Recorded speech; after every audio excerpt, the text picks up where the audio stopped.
Bom dia, queridos irmãos. Eu agradeço essa oportunidade que tem para falar um pouco com vocês. E aí é uma época incomum, né, que a gente não tem a oportunidade de se reunir na capela e poder falar de um púlpito. Então, me desculpem se houver alguma falha nesse vídeo. Eu não tenho tanto conhecimento com tecnologia, mas eu posso imaginar o rosto de cada um de vocês essa manhã, e a minha oração é que essas palavras que eu organizei hoje, elas possam encher o coração de vocês de fé, de esperança, e que nós possamos, né, cada vez mais nos organizar para tempos trabalhosos e tempos difíceis. Bom, como foi que nós chegamos a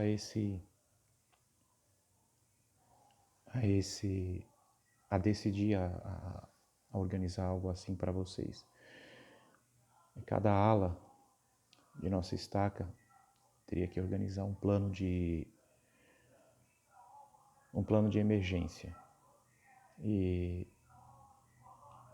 o conselho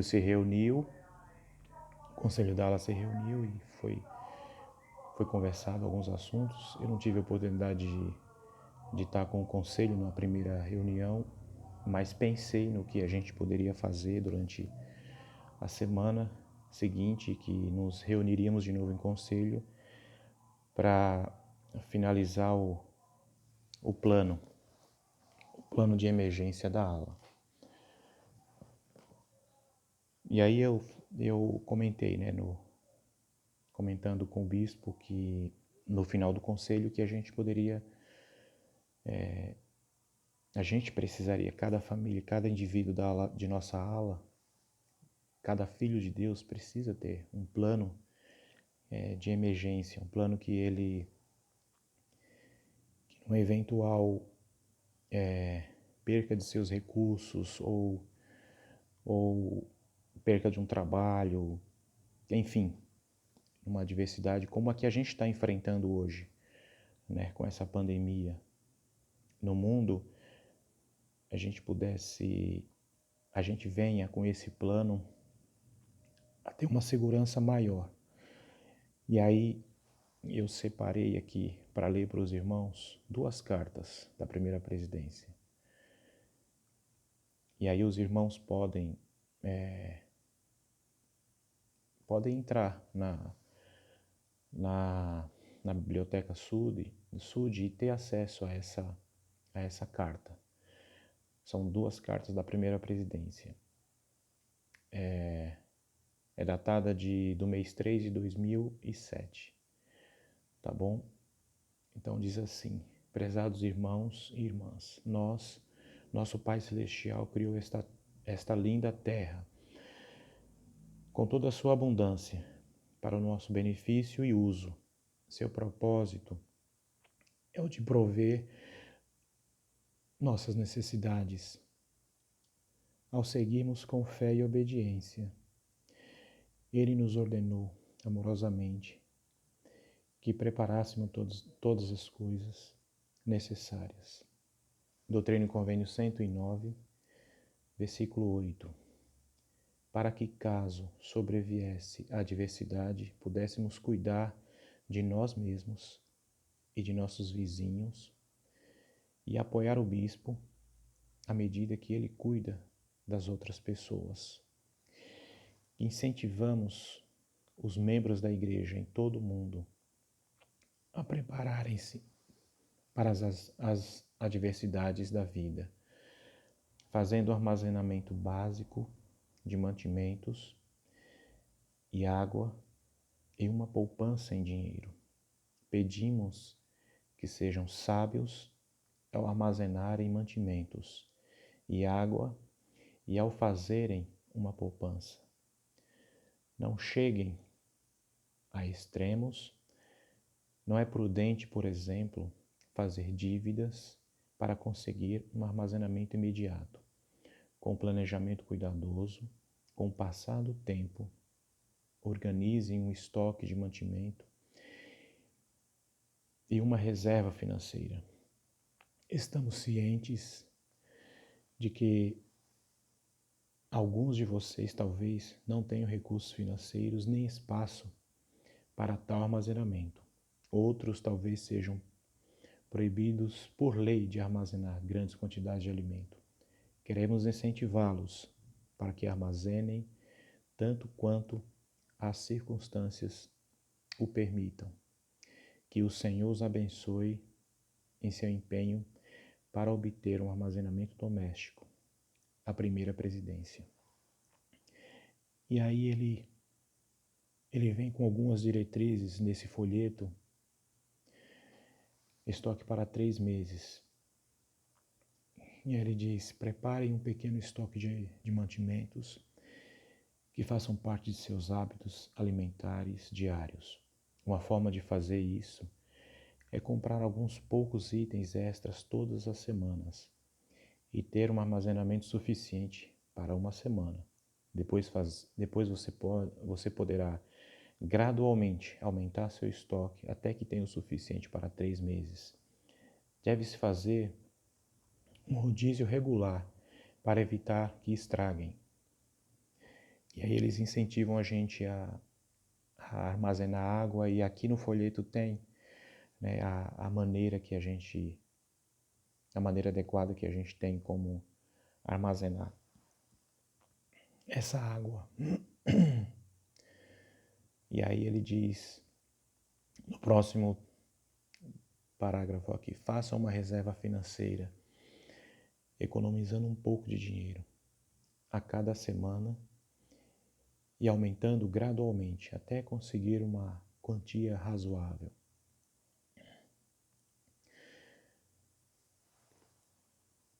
E aí, irmãos, a próxima carta está falando exatamente a respeito de finanças familiares, que eu gostaria de ler também, uma carta muito curta. Diz assim: prezados irmãos e irmãs, os santos dos últimos dias vêm sendo aconselhados há muitos anos a preparar-se para cada dificuldade e a ter algum dinheiro de reserva. Fazer isso eleva imensamente sua segurança e o seu bem-estar. Toda família tem a responsabilidade de suprir suas próprias necessidades na medida do possível. Incentivamos a todos, independentemente da parte do mundo em que vivem, a preparar-se para a adversidade. Examinando sua situação financeira, exortamos vocês a serem frugais em suas despesas e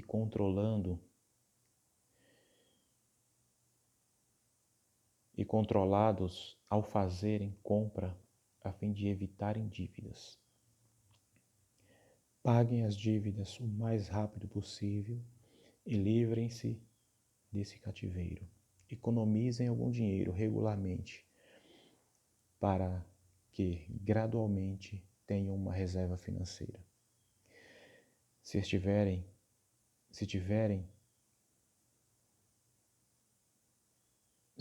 pago suas dívidas e possuírem uma reserva financeira, mesmo que seja pequena, vocês e sua família vão se sentir mais seguros e terão mais paz no coração.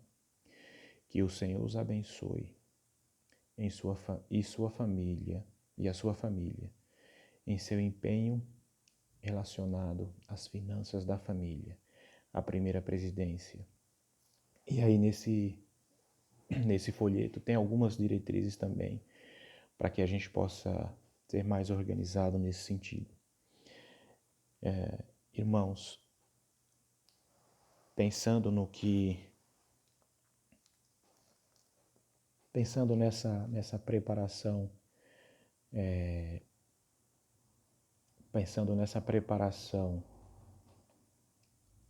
material, desculpem, e também espiritual, eu separei, me veio logo à mente durante essa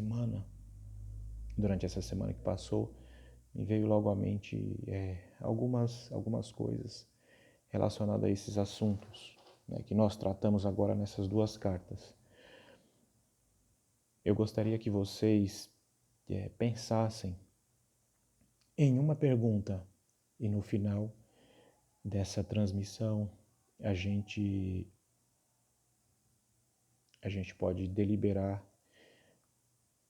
Eu vou compartilhar com vocês o que eu acho certo com relação a essa pergunta, tá bom?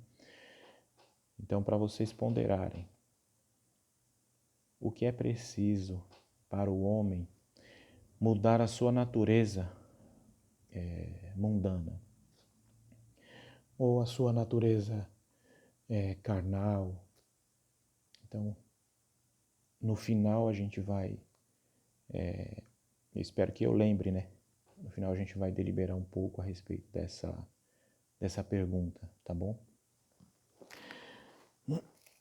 Mas eu separei, pensando nessa preparação que a gente precisa ter. Agora vamos para a parte espiritual. E um exemplo muito bem clássico das Escrituras é a história de José. Né? Acredito que todos vão se lembrar. Mas leiam, tenham a oportunidade de ler, né, esse relato ainda hoje. Eu fiquei maravilhado quando de novo revi as informações que se encontram aqui no começo de Gênesis 37.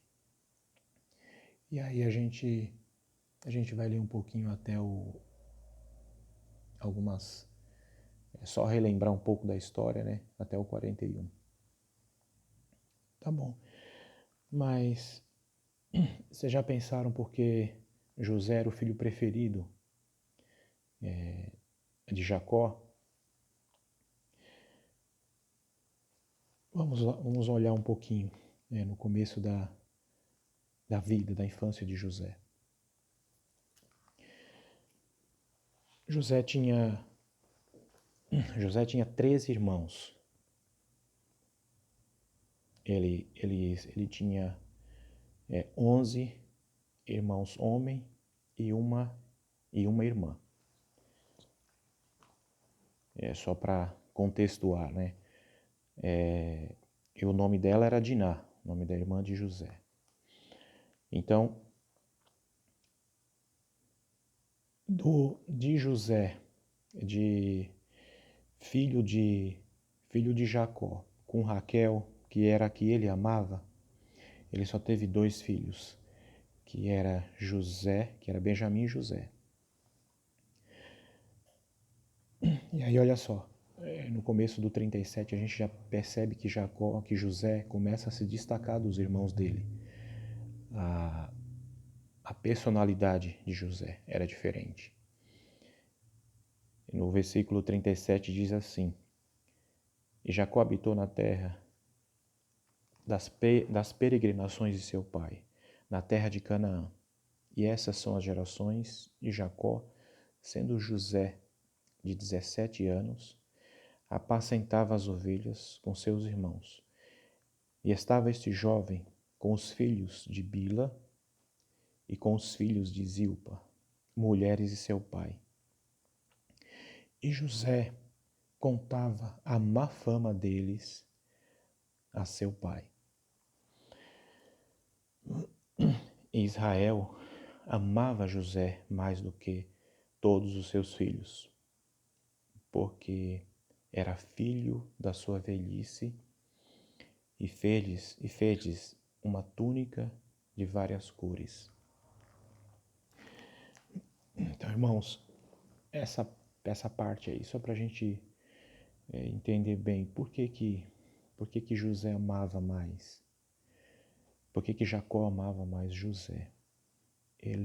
José, ele não se envolvia nas coisas erradas que via os irmãos dele, por parte de pai, fazerem.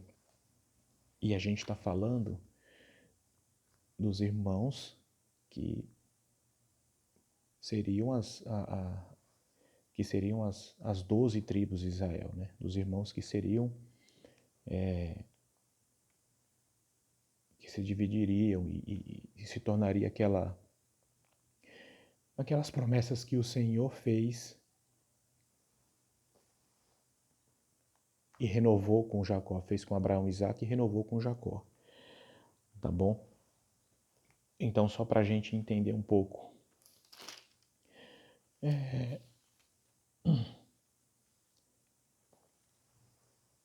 ele tinha, olha só a autossuficiência espiritual dele.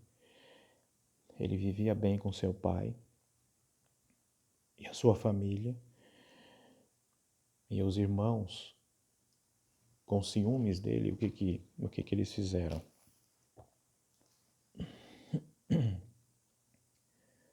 Eles, todos nós conhecemos, inventaram uma mentira. Na verdade, quase que mataram o irmão, né? José foi para o Egito, foi vendido como escravo aos egípcios. E mesmo assim a gente pode notar que no versículo 39, o Senhor fez José prosperar, tornando-se mordomo da casa de Potifar. E aí seguindo aqui, esse capítulo do 39, a mulher de José era um rapaz novo, bonito. A mulher de Potifar, ela faz de tudo para que José quebre a lei da castidade com ela, que José peque, né? E ele não cedeu a nenhuma das tentações ou investidas da mulher de Potifar. E aí é acusado injustamente, vai para a prisão, vai para o cárcere. Na prisão, o camarada ele era tão diferenciado que na própria prisão, o carcereiro que cuidava de todos os prisioneiros colocou nas mãos de José a administração do presídio. Isso a gente pode ver no decorrer da história. E aí, irmãos, o meu vídeo está ficando, para não ficar muito longo, nós conhecemos que ele interpreta a história do copeiro mor e do padeiro mor. E aí ele pede pro copeiro mor que ele não se esqueça dele quando estiver com Faraó. E aí quando ele é libertado, quando acontece o desfecho dessa história, ele se esquece, mas Faraó tem aquele sonho que todos nós conhecemos, das vacas gordas, das vacas magras, das espigas cheias e das espigas secas. E aí ele quer que alguém interprete o sonho dele, né? E aí vamos, só para a gente não perder tempo, eu já separei aqui na outra escritura essa parte. E todos nós conhecemos essa história, né? Só vou ler aqui para a gente entender melhor, tá bom? Primeiro ele reconhece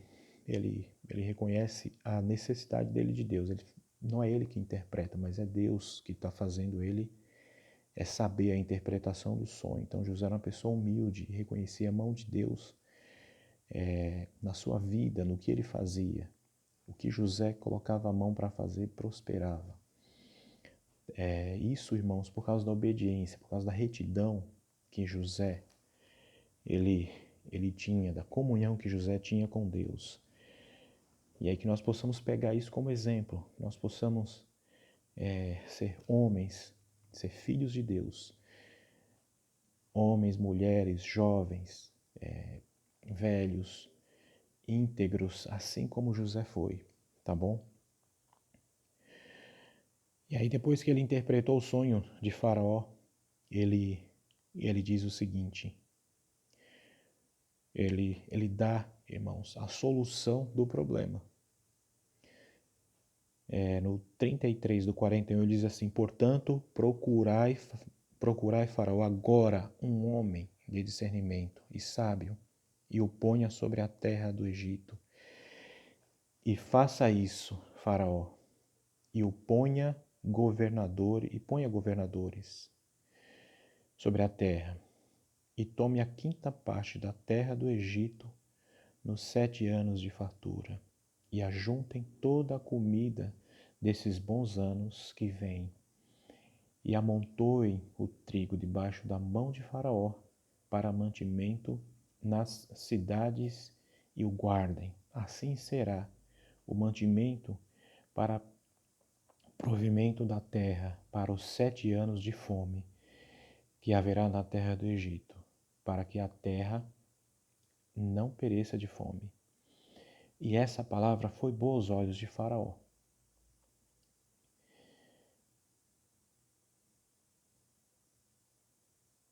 E aos olhos de todos os seus servos. E disse Faraó a seus servos, acharíamos um homem como esse, em quem esteja o Espírito de Deus? Depois disse Faraó a José, visto que Deus te fez saber tudo isso, ninguém há com tanto discernimento e sábio como tu.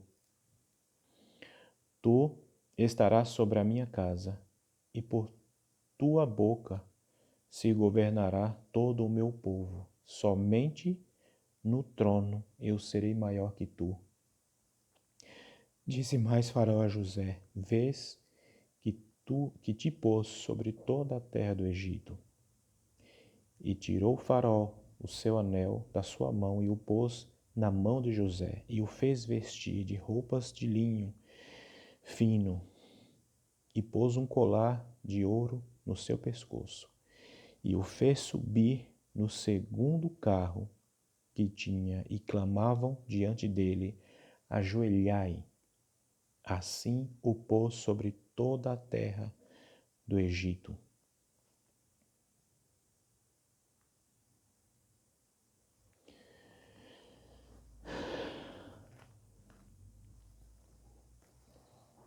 E aí, irmãos, com esse exemplo magnífico das Escrituras, nós podemos ver que a adversidade, as adversidades de José, as dificuldades, os problemas que José teve, ele conseguia lidar com todos. E a minha oração essa manhã é que nós possamos seguir esse exemplo.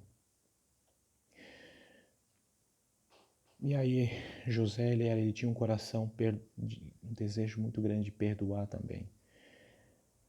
Eu gostaria de compartilhar com vocês o encontro dele com os irmãos.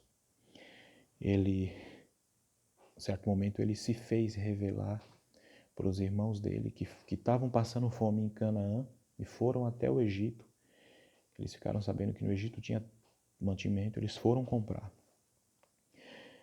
E aí, olha só que espírito que esse homem ele tinha. Então José não se pôde conter diante de todos os que estavam com ele e clamou: Fazei sair de minha presença todos os homens, e ninguém ficou com ele. Quando José se deu a conhecer a seus irmãos, e levantou a sua voz com choro, de maneira que os egípcios o ouviam, e a casa de Faraó o ouviu. E disse José a seus irmãos: Eu sou José.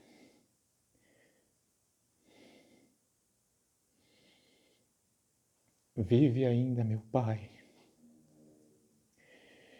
E seus irmãos não puderam responder porque estavam pasmados diante de sua face. E disse José a seus irmãos: Peço-vos, chegai-vos a mim.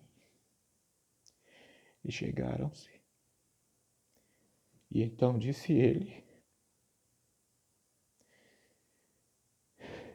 Eu sou José, vosso irmão, a quem vendestes para o Egito. Agora, pois, não vos entristeçais, nem vos pese os vossos olhos, por me haverdes vendido para cá, porque, para a conservação da vida, Deus me enviou diante de vós. Irmãos e irmãs,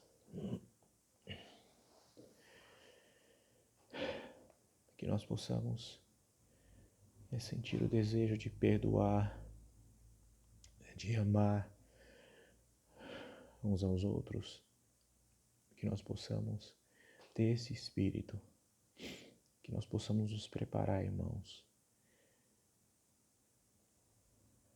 da melhor maneira possível, em todas as coisas, que possamos ser autossuficientes materialmente e espiritualmente, que tenhamos o exemplo, esses exemplos das Escrituras, sempre guardado no nosso coração e na nossa mente, e possamos ter, em meio às adversidades, uma atitude positiva, e o Senhor vai estar conosco.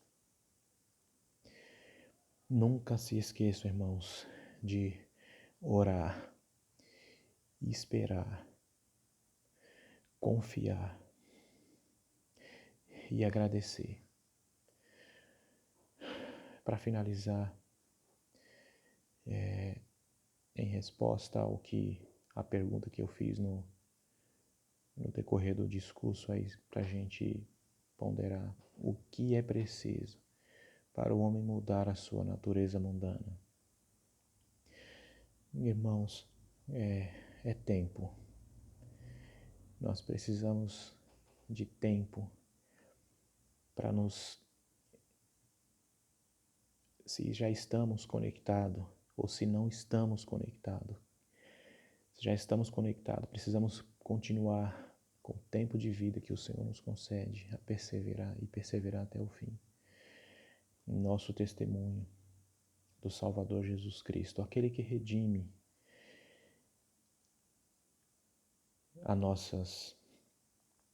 que redimiu as nossas faltas e nos resgatou de volta à presença do Pai Celestial, através do sacrifício que Ele fez ao expiar pelos nossos pecados e ter vencido a morte através da ressurreição. Todos nós, irmãos, vamos um dia voltar à presença de Deus e nós vamos ter nós vamos colher o que nós semeamos durante a nossa vida. Essa é a minha humilde mensagem com amor que eu tenho por todos vocês. Enquanto ponderava a respeito dessa mensagem, vi o rosto de vocês no púlpito e fiquei pensando nos seus temores, nas suas preocupações. Irmãos, o Pai Celestial nos ama. Ele nos conhece. Que possamos ter a fé necessária e os cuidados necessários para que possamos passar por esse momento difícil. Essa é a sua igreja restaurada através de um profeta, através do profeta Joseph Smith. Essa é a mensagem que eu gostaria de compartilhar com vocês no sagrado nome de Jesus Cristo.